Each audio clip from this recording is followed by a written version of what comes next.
Welcome to the Great Detectives of Old Time Radio. From Boise, Idaho, this is your host, Adam Graham.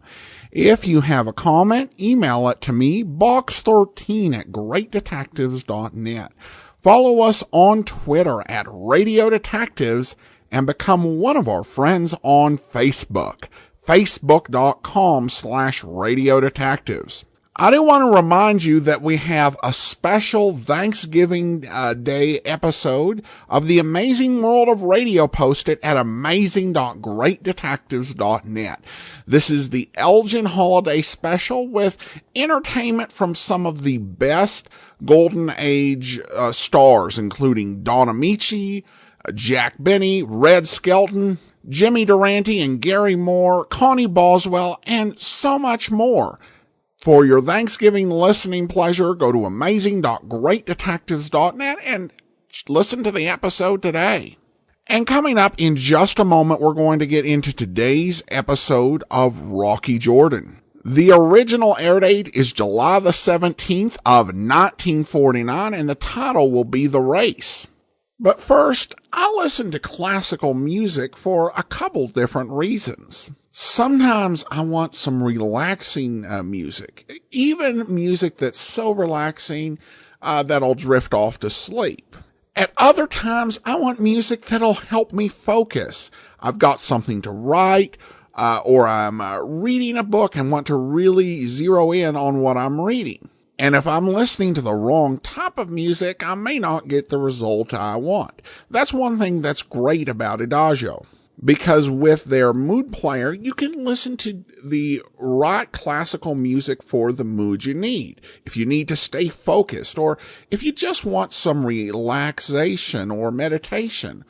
Or they have one playlist called Come Heavy Sleep. You can give this service a try free for 14 days. You can try Adagio free and then just pay $9.99 per month when you subscribe. Try it out. Visit podcast.adagio.com/box13. Again, that's podcast.adagio, and that's IDAGIO.com/box13. And now, Rocky Jordan. Time now for Rocky Jordan.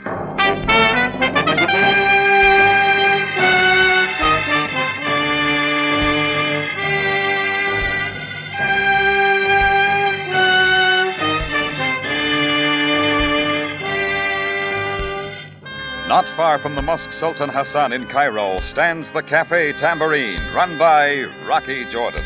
The Cafe Tambourine, crowded with forgotten men, alive with the babble of many languages. For this is Cairo, where modern adventure and intrigue unfold against a backdrop of antiquity. Tonight's story, The Race.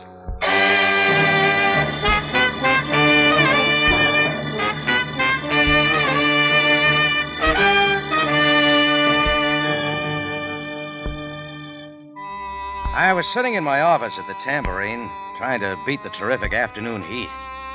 Like everyone else in the cafe, I was too shot to even raise a finger. Then in came this girl. She startled me a little because she darted in and out of the tables in high gear, like she was searching for someone.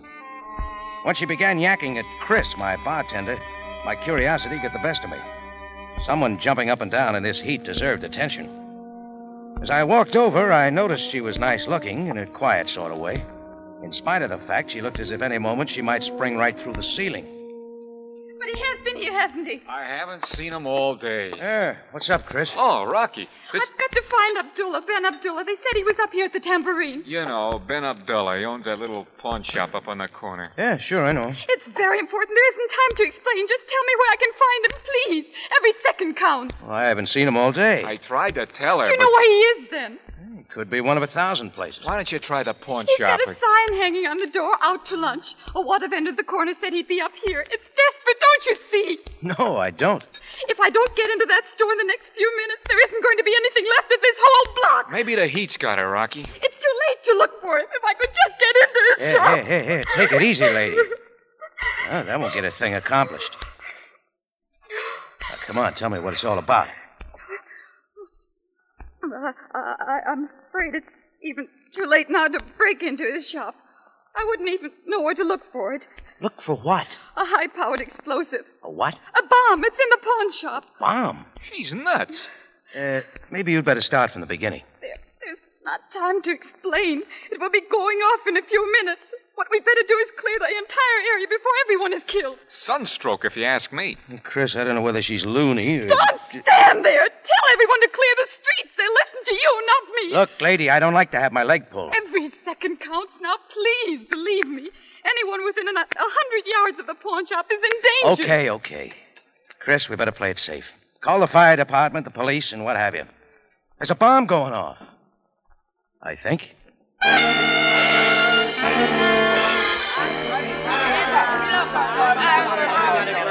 Well, maybe Chris was right.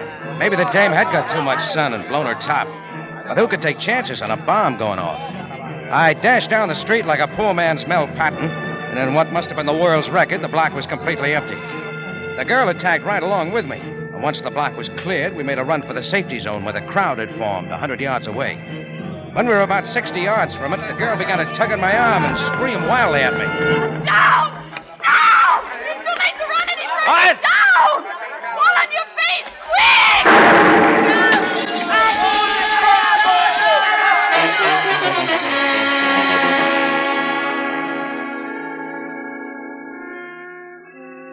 I'd fallen flat on my face and curled up like a clam. Outside of my eardrums almost breaking and a torn pair of pants, I was in pretty fair shape. After the thunder stopped, I looked back down the street. There was a black hole that was once Ben Abdullah's pawn shop. None of the shops on the block got off easy. As for the tambourine, there wasn't a window left in it. I turned to congratulate the girl on her king-size bomb, but she was nowhere in sight. It was the sweetest job of vanishing into thin air I'd seen in some time. I started to get to my feet when I noticed that where the girl had been lying was a crumpled pawn ticket. As I picked it up, a pair of familiar feet stopped in front of me. I looked up in the face of Captain Sam Sabaya of the Cairo Police Force and his erstwhile shadow, Greco. Hi, Sam. Your bartender called us. Give me a hand up, will you? Yeah, thanks. Well, Sam, it just goes to show you.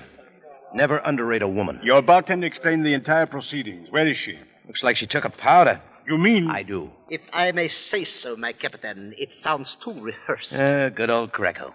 I hate to disappoint you, but I never saw the girl before in my life. Jordan, did she give you any hint as to what was behind the explosion? Nothing. Oh, this pawn ticket might help. I'm sure it was hers. She must have dropped it when she fell to the ground. I will take it. Thank you, Jordan. Should have her name and address on it. It has a name and address, all right. Only it's a man's name. Rollo Bendata. Well, that's one on me.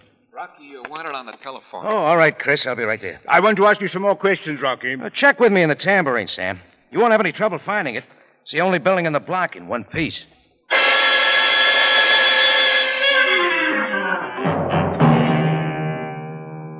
I hurried back to my office and picked up the phone. From the other end of the wire came the voice of my late friend, the young lady whose specialty seemed to be high-powered explosives.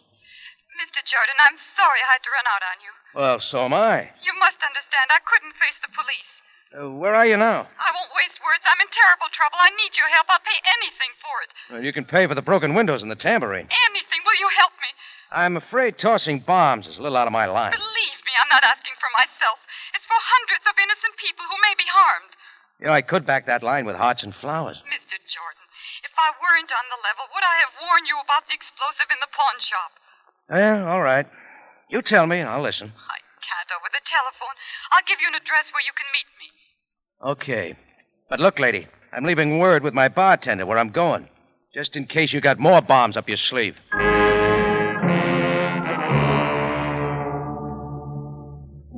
She gave me an address that was on the edge of Cairo. As I hung up, I saw Sabaya and Greco coming in the front door, so I took off the back way. I took a taxi, and we drove for an hour. The address turned out to be a small house set 1 mile out in the desert. I paid off the hack, went up and knocked on the door.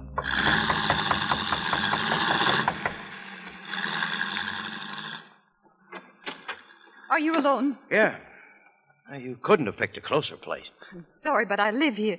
Come in. Huh? Oh, looks more like a laboratory to me. It is. I'm an explosives chemist. I live in the back. Dangerous address. I'd better introduce myself. I'm Suzanne Duran. Won't you sit down? No thanks. Not on a keg of dynamite. And stop jumping up and down. I can't help it. We only have 11 hours left. Hey, look, I've had enough riddles for one day. What's this all about? I'll start from the beginning. It would help. A man by the name of Negri hired me to develop a time bomb that would have a 24-hour action delay. Why? He heads a combine that wants to blast for water in the desert. What? You can imagine what it would mean if you could bring an incessant water supply to Cairo. Well, sure, but why not a regular time bomb or a dynamite? He wanted an explosive that would need no wiring so that his company wouldn't attract attention. Why all the secrecy? Why, it's like digging for gold. He thinks he's found a spot where there might be water, and he doesn't want anyone to know till he staked his claim. I think he's crazy. Where does the pawn shop come in? I made 2 bombs, which I was going to test today.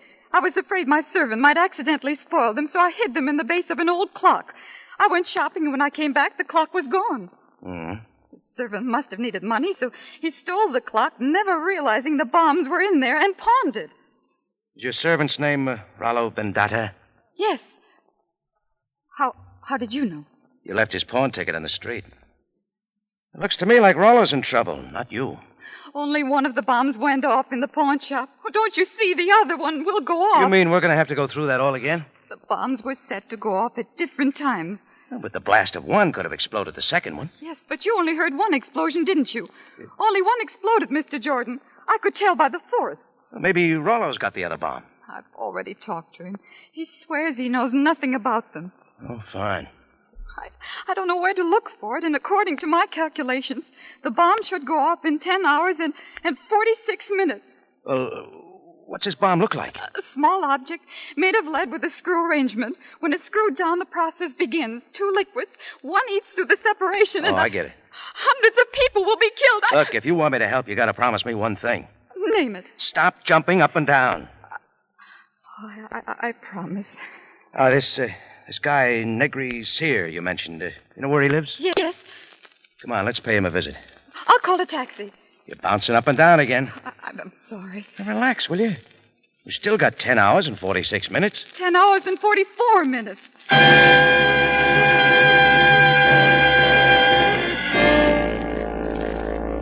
We taxied across town to Negri Sear's apartment house. Negri let us in.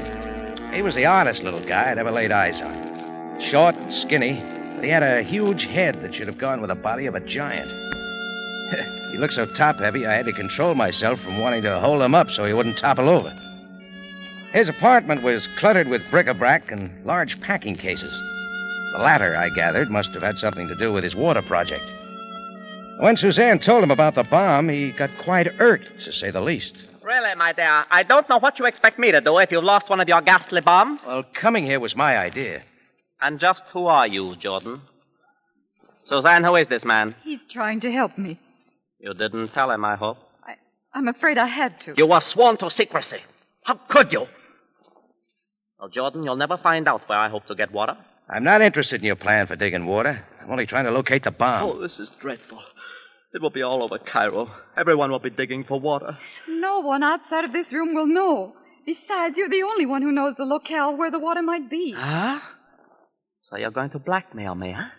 Or maybe you're going to torture me till I tell you the exact spot. Look, for the last time. What will my partners think? I will tell you nothing. Rocky, we can't afford to waste all this time. Look, Negri, if you'll just answer a few questions. Never. Were you out at Suzanne's place this afternoon? Yes, but she wasn't home, so I left. I was probably tracking down Rollo.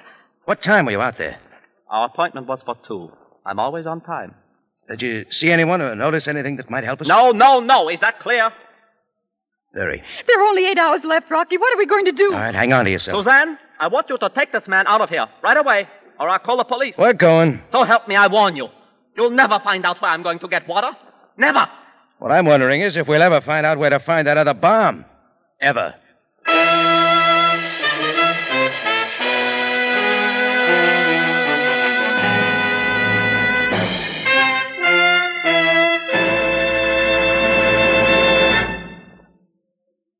You are listening to The Race, tonight's adventure with Rocky Jordan. Maybe we suggest that you vary your CBS listening. Education is one of the most important phases of life today. Starting Monday, tomorrow night, Harvard University's President James Bryant Conant will discuss America's free public school system in a series of 5 talks each evening next week. As a thinking citizen, you'll find this series informative and important. So find out when the CBS program You and Education will be heard over your local CBS station and tune in. We think it will be well worth your while.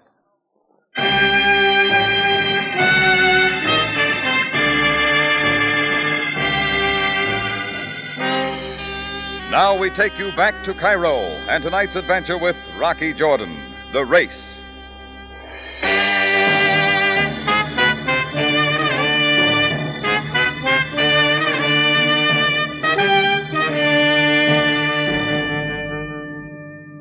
It all began when a dame chemist named Suzanne Duran mixed up a couple of bombs for a character called Negri Sear, who had himself a great scheme.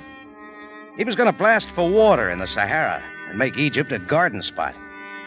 It sounded sort of screwy, but the noise of one of those bombs exploding sounded anything but. Well, that took care of one, but there was still another bomb someplace in the Near East, and Suzanne figured it'd go off in 8 hours. Where was it?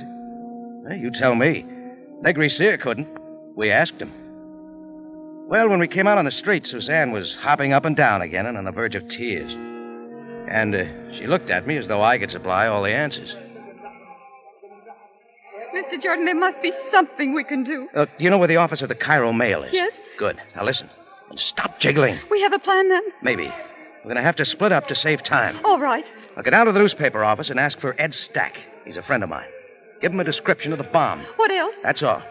You get out an extra and see that it's broadcast, too. That way, everyone will be warned and on the lookout. Oh, that's wonderful. And when you finish there, go to the Tambourine and wait for me. Where are you going? Where can I find Rollo? Native Quarters, number 6, Oakar Street. I'll check. Rocky, I Look, don't... will you stop worrying? It's going to be okay. Take my word for it.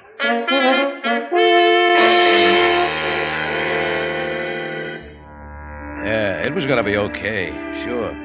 Only I wish I could have believed it. I was stymied from ear to ear. I put Suzanne in a taxi, and she was whisked off toward the newspaper office. I wanted to cross the street to get a taxi myself when up roared Sam Sabaya, taking the corner on 2 wheels. Jordan! Well, this is a coincidence, Sam. I traced you through this taxi company. Where's the girl? On her way to the newspaper office. Rocky, I'm losing my patience. You said you did not know the girl. When I finally traced her, I learned she has been with you. Sam, hang on to your brass badge. Got something to tell you. Well, Jordan, I'm waiting. She's working for a character named Negri Sear. Negri Sear?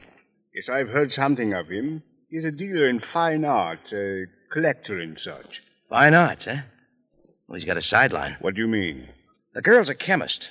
He hired her to make a couple of tickless bombs to blast for water in the Sahara. Jordan, are you serious? So help me, Sam. That's a story I got. Blast for water in the Sahara? Shh. It's a secret. Jordan, this is not an amusing matter. Water in this part of the world is nothing to laugh at. There are those in these desert lands who make of it a religion. Yet is it possible to blast for water in the Sahara? Negri Sear thinks so. Or so he says. What could be done to all this arid land? Jordan, is this a trick? Well, your guess is as good as mine. Then I am inclined to think it is. Well, the bomb was real enough. Yes, of course. We must make every effort to locate the other... But still... Yes, Sam? Jordan, if that girl is not at the newspaper office as you say, I'm going to hold you responsible for aiding her escape.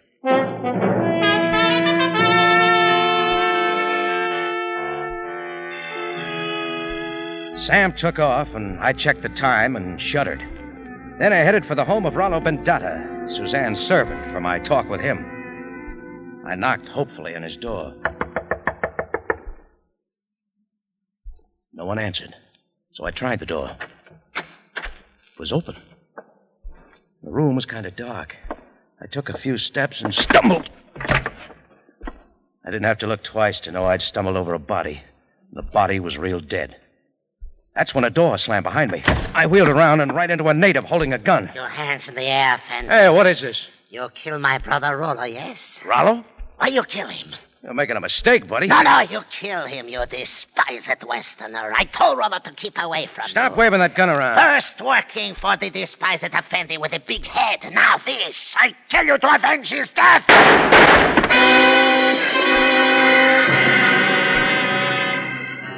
I dove on him as he fired. The shots went wild.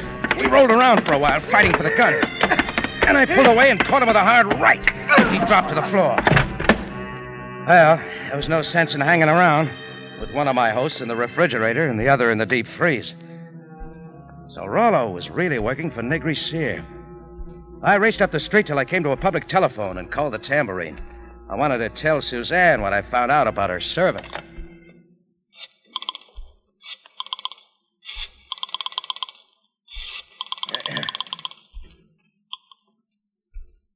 Tambourine. Chris, this is Rocky. Boy, I'm glad you called.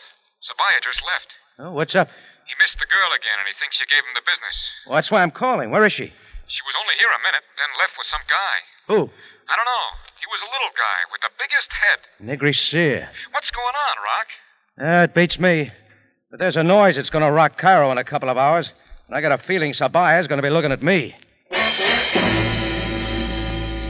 Well, there were a lot of lies in it someplace. I raced for Negri's apartment, but the place was deserted. Negri was gone. Suzanne wasn't there, but neither were the packing cases that belonged to Negri Sear. That took me to the railroad station, double time. I pushed through the crowd till I came to the gates for departing trains. Waiting in one of the lines was Negri Sear. Jordan, what are you doing here? Looking for you. You better step out of line. Do not be too hasty, Jordan. Come on, out of the line before I drag you. Dear fellow, let us talk this over where no one may overhear us. All right. All right, over into this corner.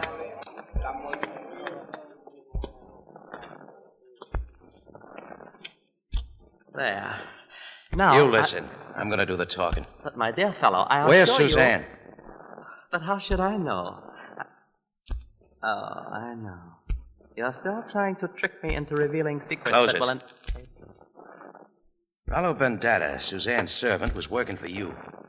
That means he took those bombs from Suzanne's place purposely, on your orders. That means also he hocked one bomb, the one on the clock, at that pawn shop on your orders, too. Lies, deceitful man. All right. One bomb hocked, one bomb still on the loose. All on purpose, too, Negri. You figured if one went off, Suzanne would think both of them went off. Meanwhile, you'd have one to toy with. Go ahead, persecute me. Persecute me if you wish. Oh, come off it. So what if I say you are right? What then? So the bomb's going to explode in an hour and a half. I'll make your head ring until you tell me where it is. That would never succeed. I will never tell you. I will never tell you where the bomb is or why I have placed it there. That water blasting's a phony deal. Indeed. I bet your packing cases will give me some answer. I am the only one who knows the whereabouts of the bomb, and I will not tell. I will not tell unless... What's the deal? Allow me to leave Cairo. Allow me to leave Cairo, and I shall reveal the... Either one of you. Well, Greco. Jordan, you have trapped me. You have deliberately led the police to me. Come, the both of you, to police headquarters. Put away that gun, Greco. You're attracting attention. Come, I say. No, you will not capture me. You will not take me, indeed. Don't shoot, Greco. Don't shoot him. He's the only one. I told you, you will not take me, indeed. You did it up right, Greco. He's dead. I had no choice. He reached for a gun. Everybody, stand back. You'll probably get a promotion for this. It was me or he. I had no choice. Attention, everyone. Stand back. Now, Jordan, where are you?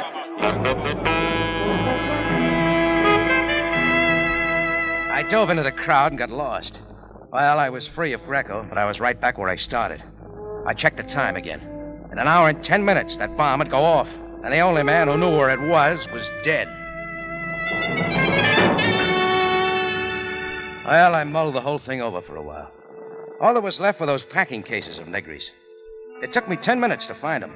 They were being loaded into a baggage car at the end of the line. I hurried up to one of the native quarters and tried to con him. Oh, look, I want to check my baggage to see if I forgot anything. Yes, Effendi. Which are yours? Those packing cases over there. Yes, Effendi. Your luggage checks? Luggage checks? I cannot let you look into the cases without them. I left them with my wife. Oh, sorry, Effendi, but I cannot do it. It is against the regulations, and I cannot...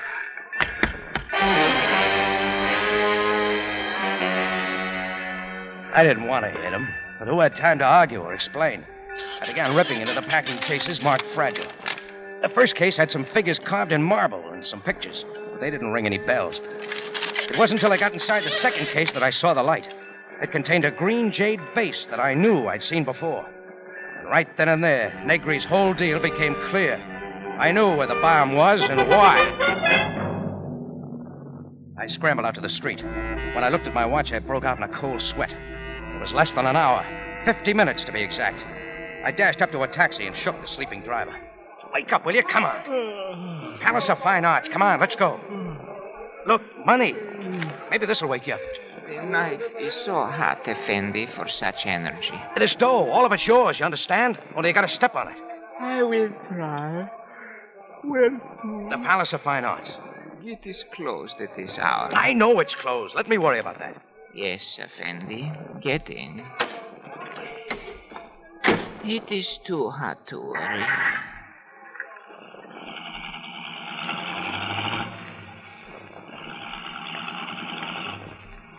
Can't you go any faster than this? In this weather, the motor gets hot. Well, excuse me. I didn't mean to keep you awake.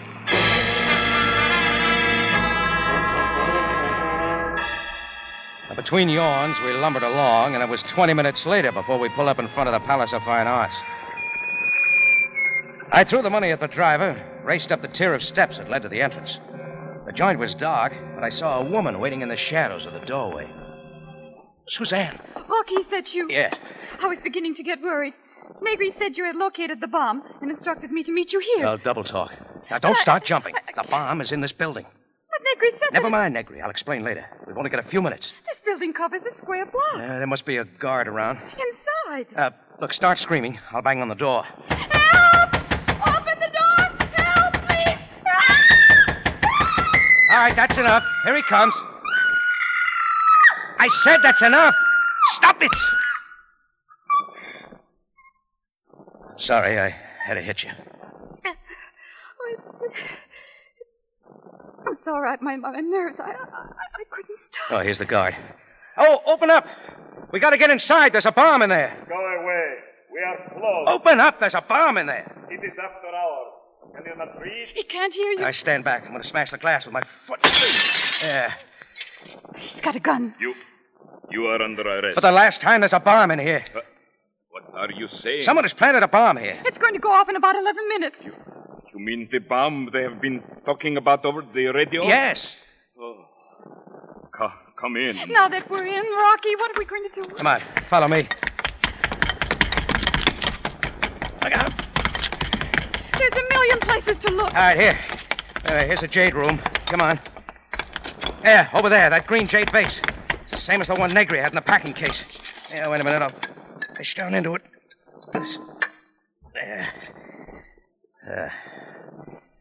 Well, here's your bomb. That's it. All right, do something to it, Suzanne. Loosen the screw, then pour off the top liquid. Uh-huh.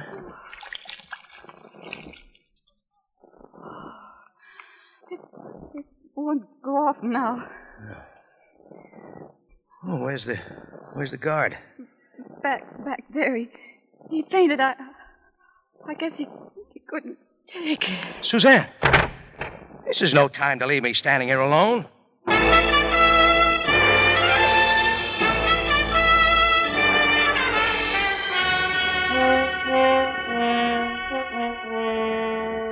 Well, that was about it. Negri had himself a fine little deal. The water blasting, of course, was phony. That was just his way of getting Suzanne to make a couple of bombs, tickless ones. The first explosion was to make it seem as though both bombs went off. But the live one that Negri kept, he planted in the Palace of Fine Arts to cover up his robbery. Negri was to walk off with a lot of priceless art objects, leave some phonies in its stead, then blow up part of the building so that no one would ever know the real art object had been taken. And a tickless bomb was necessary so that it wouldn't attract attention, sitting there real quietly in the green jade vase. Yeah, art can be a pretty interesting subject, I guess. I'll never forget the life class I once took when I was a kid. Funny thing about it, though, it was a pretty fascinating class, but somehow I can't remember that I ever had any time in it for painting.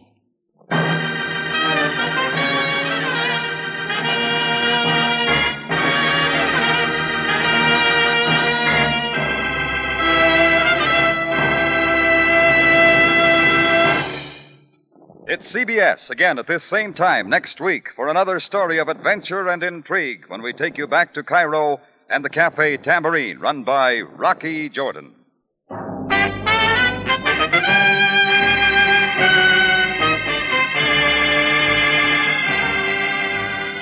Just another reminder to all our CBS listeners. You and Education, a series of 5 talks, begins Monday and will be heard each night next week on your local Columbia station. Consult your newspaper for the broadcast time. You and Education brings you the views of a distinguished American, James Bryant Conant, president of Harvard University, in a discussion of the free public school system.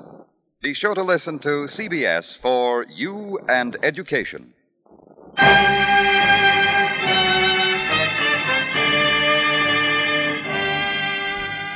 Rocky Jordan, starring Jack Moyles in the title role, is produced by Cliff Howell and directed tonight by Gordon T. Hughes. Original music was by Richard Arant and conducted by Ivan Ditmars. Tonight's story by Bernard Gerard was edited by Gomer Kuhl and Larry Roman. Larry Thor speaking. This is CBS, the Columbia Broadcasting System.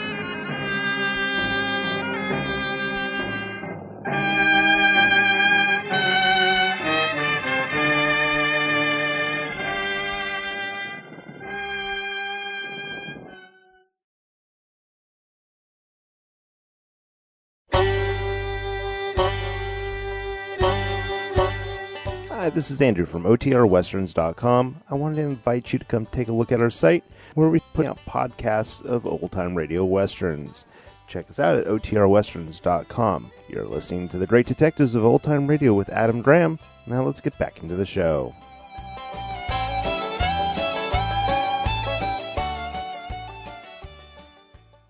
Welcome back. Well, this was something different and I liked it.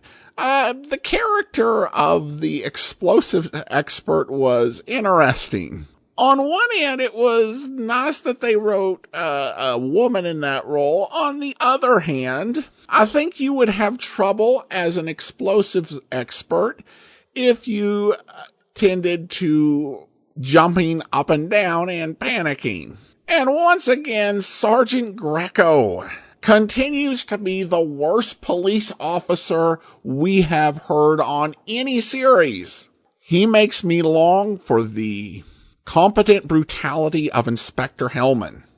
Well, listener comments and feedback now, and have a comment from a listener identifying themselves as the Green Lantern. And he has another candidate for Nasir, this one in the Beni Suef governorate. This one is about 88 miles from Cairo. So I think it's a little further than some of the other ones we've had. But I do appreciate him sending this along. And it might be a little shorter by the road along the Nile River than the directions recommended along the highway. Well, thanks so much for sharing. And then I have a comment from Joel. I'm enjoying Rocky Jordan. It does a good job of creating a sense of old Egypt. And the setting and characters are great. The relationship between Sam and Rocky is great, inspired by Casablanca. And I definitely agree with that. Kevin says, I always chuckle when I hear you say Box 13. I didn't get the reference until I looked at the site. You do a great job. Well, thanks so much, Kevin. All right. Well, that will do it for today. Join us back here tomorrow for Boston Blackie. And then we will be back next Wednesday with another episode of Rocky Jordan. And if you're one of our listeners in the United States and will be too busy with Thanksgiving Day plans to listen, have a great Thanksgiving, and we'll see you back next time you're able to download. In the meantime, send your comments to box13@greatdetectives.net. Follow us on Twitter at Radio Detectives and become one of our friends on Facebook, facebook.com/Radio Detectives. From Boise, Idaho, this is your host, Adam Graham, signing off.